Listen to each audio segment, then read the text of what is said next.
Hi, and welcome to this VisionServer tutorial video. This video is part 4 in the Introduction to VisionServer series.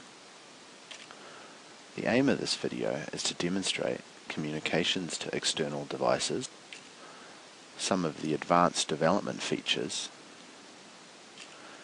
and deployment into a runtime application.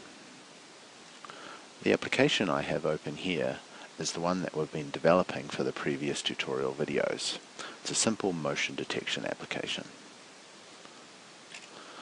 The application simply analyzes the image for motion and alerts when a certain motion level is reached.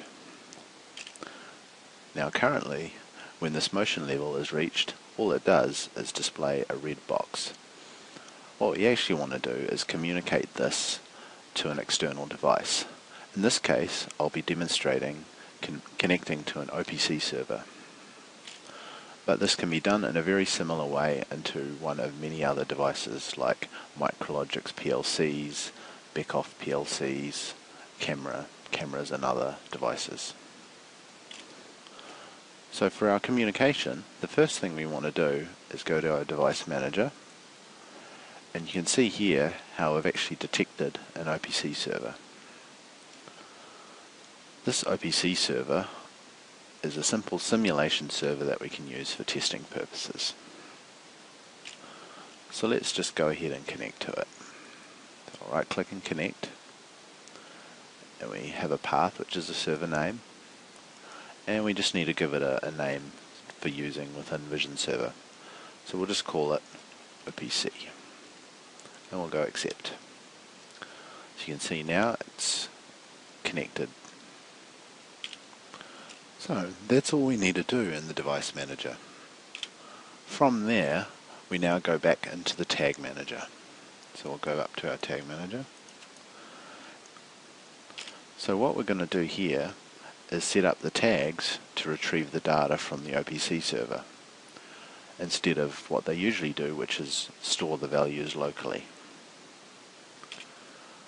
First up, we'll add a new tag that's going to read data from the OPC.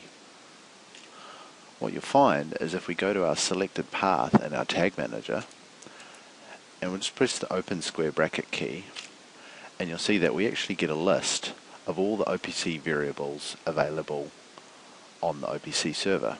So I can scroll this down, or I can actually just type and it will filter my list.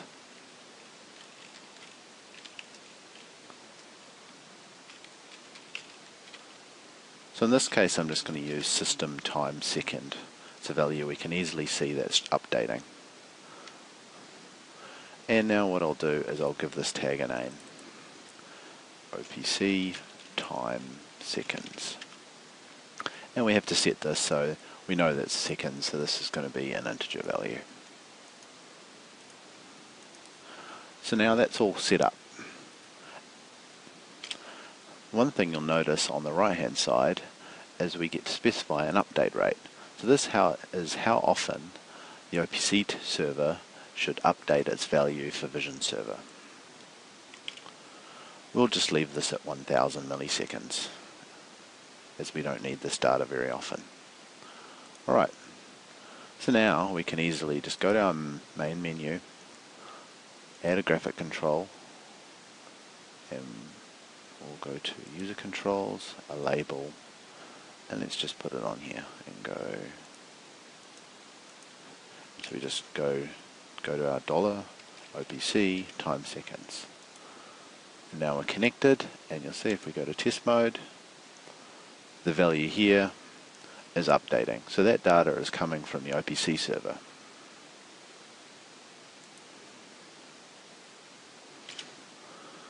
So now what we want to do is set it so that we're going to actually write our motion level value to a tag on the OPC server. So we're going to go to one of our existing tags, which is the motion level. So this is the value where we store the calculated motion in. And if I just want to get this value across to the OPC server, all I need to do is specify the path. So we'll go OPC, and I know there's a tag down here, which is a double. So I'll just store it in there. And so now whenever VisionServer writes to the motion level tag, it's also going to write to the OPC server variable. This is a very easy way to set up communications between devices.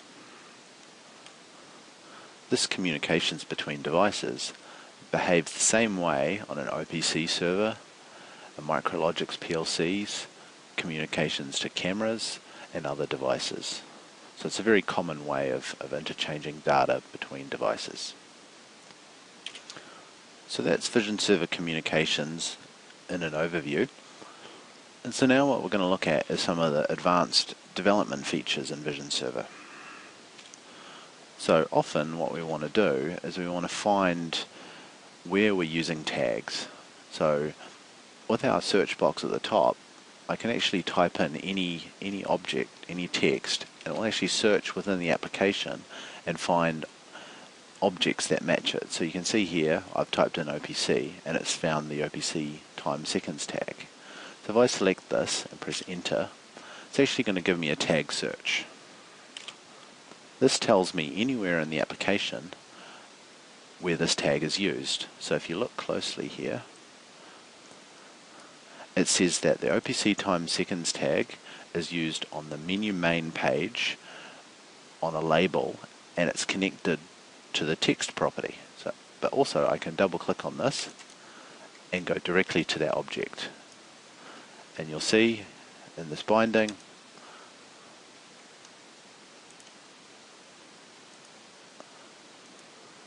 that it's got the OPC time seconds binding. So the tag search is a very powerful feature. We can also use the quick search box to navigate directly to objects in the application. So I know I have a block called check motion, so I've started typing it in and it's found it, both the block and the script in that block. So I'm just going to select this and you'll see it's navigated directly to that object. So we can use the quick search box to quickly navigate around our application. Very useful for large projects. And the final development feature we're going to go over is the project verification. So let's say I go into my tag configuration and I delete my OPC time seconds. Now I can use my project verification to look for potential errors and warnings within my project. So I'll go find errors, and it's actually going to tell me that this label has its text property disconnected because I've deleted the tag. So I can go there and you'll see this is where my text is, and I can delete that since that tag is no longer there. And so now when I find my errors, we have no errors. So this is a quick way of finding out what could potentially be wrong with your application. So that's just a quick overview of the development features in VisionServer. So now what we'll do is we'll move on to deployment. So now that I've created my application, I want to actually deploy this so that the end user won't actually see any of the development environment tools in VisionServer. So I don't want them to be able to access the System Explorer or the Toolbox or any of these other things. I only want them to see the screens that I've developed. We do this by deploying the application. We can deploy the application by going to Project and specifying Deploy. We specify a deployment path, and we have an option for whether we want to overwrite the existing databases. Because this is the first time we're deploying, I don't need to worry about that setting. So I'll just go ahead and do this. I'm happy with that path, and I'll click Accept. So now I'll just go to that folder, and you'll see it's created a launcher, a config and runtime directory. So this is our deployed configuration. It's important to note that you still do need VisionServer installed on the runtime machine.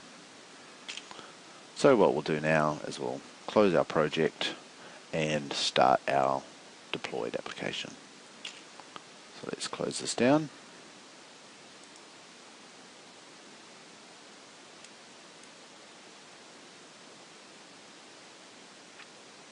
And let's launch it.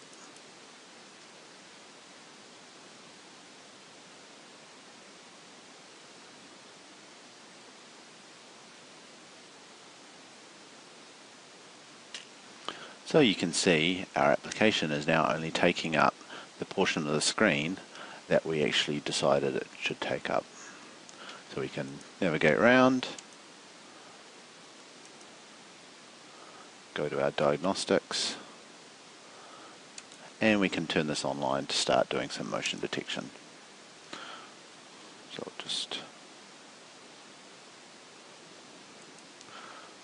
So you can see it's done some motion detection. I can go to my diagnostics page.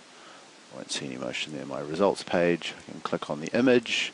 I can see the image that was recorded at that time.